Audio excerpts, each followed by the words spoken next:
couldn't move. Not because I was hurt. Not yet. I couldn't move because the man next to me just disappeared. 1 second he was there, the next, gone. And I still had to keep walking forward. Maryland, September 17th, 1862. A Tuesday morning that no one would ever forget.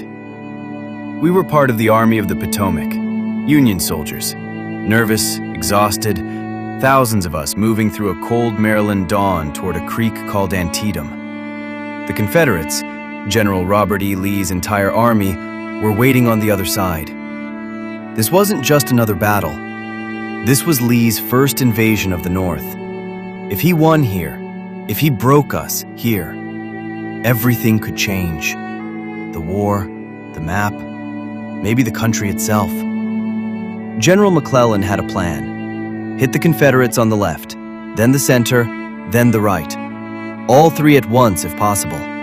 Coordinated, powerful, overwhelming. But plans don't survive what I was about to see. The cornfield. That's where it started for us. Farmer Miller's cornfield. Stalks taller than a man, thick, silent in the early morning fog. We pushed into it just after dawn. The corn blocked everything, sight, sound, direction. You could hear men breathing all around you, but couldn't see them. The fog sat heavy on the ground. Everything felt wrong before a single shot was fired. Then the shooting started. Not a few shots, not scattered fire. Everything, all at once. The corn began to fall. Not from wind, from bullets.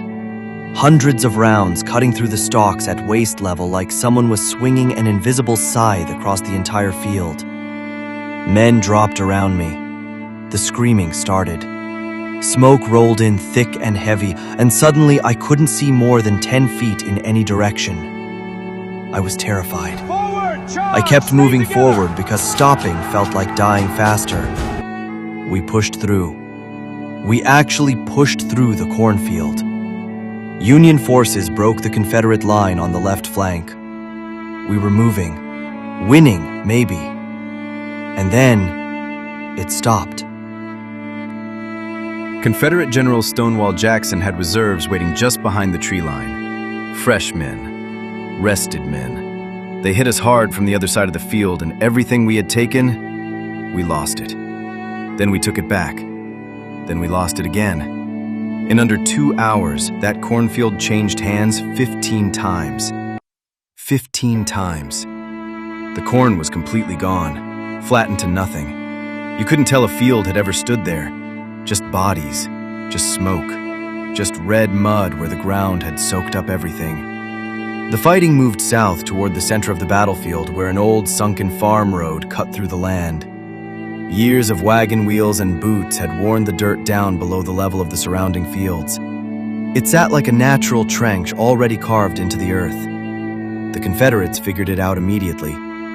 They lined up along that road, hundreds of them, lying flat. Muskets rested on the dirt ridge above them, protected, hidden, nearly impossible to hit from the open ground in front. We had to cross that open ground to reach them. We tried. Wave after wave of Union soldiers walked into that field, and the Confederates fired from the road. Calm, protected, relentless. Men collapsed before they got halfway across. The assault was falling apart completely, and there was nothing to do but watch it happen. I was overwhelmed.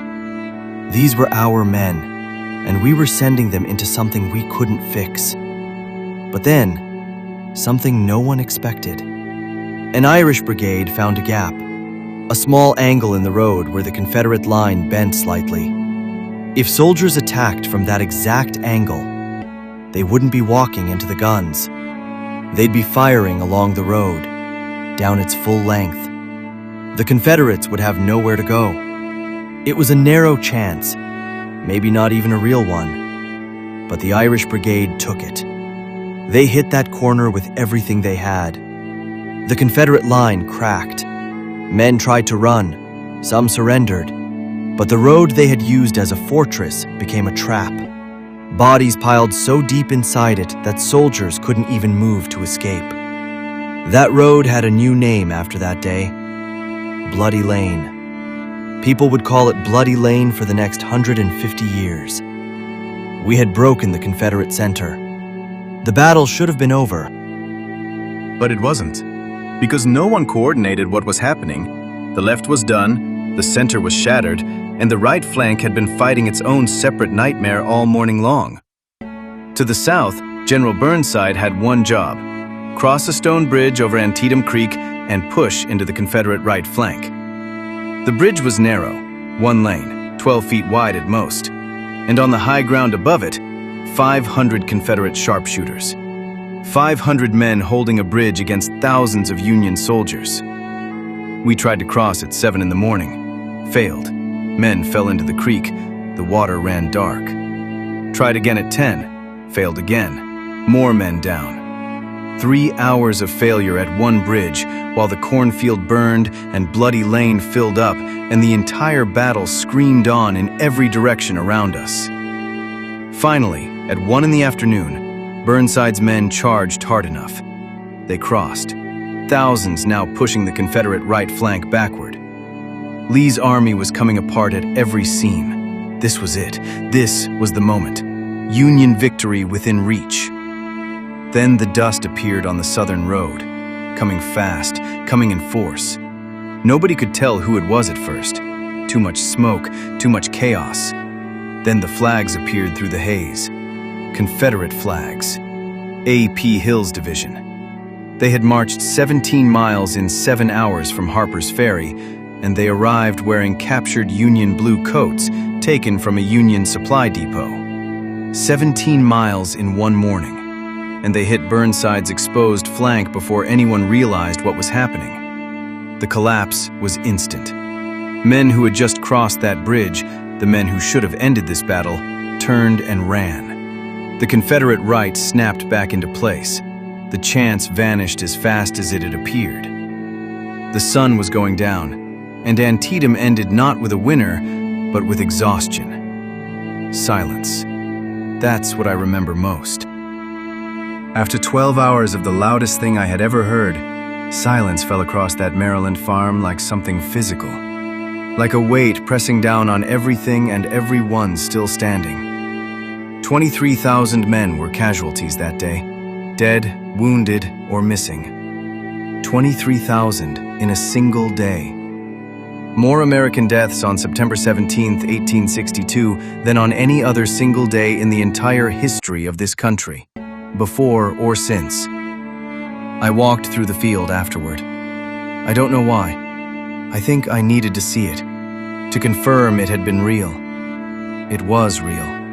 Boys who had woken up that morning were lying in the dirt of a stranger's farm, far from home. Nobody near them who knew their name. I sat down in that field, and I couldn't stand back up for a long time. Lee retreated into Virginia the next day. McClellan let him go, didn't pursue. Lincoln was furious, but the retreat was enough. Britain and France had been watching this war closely. They were considering recognizing the Confederacy as a separate nation, which could have meant supplies, diplomacy, maybe military support.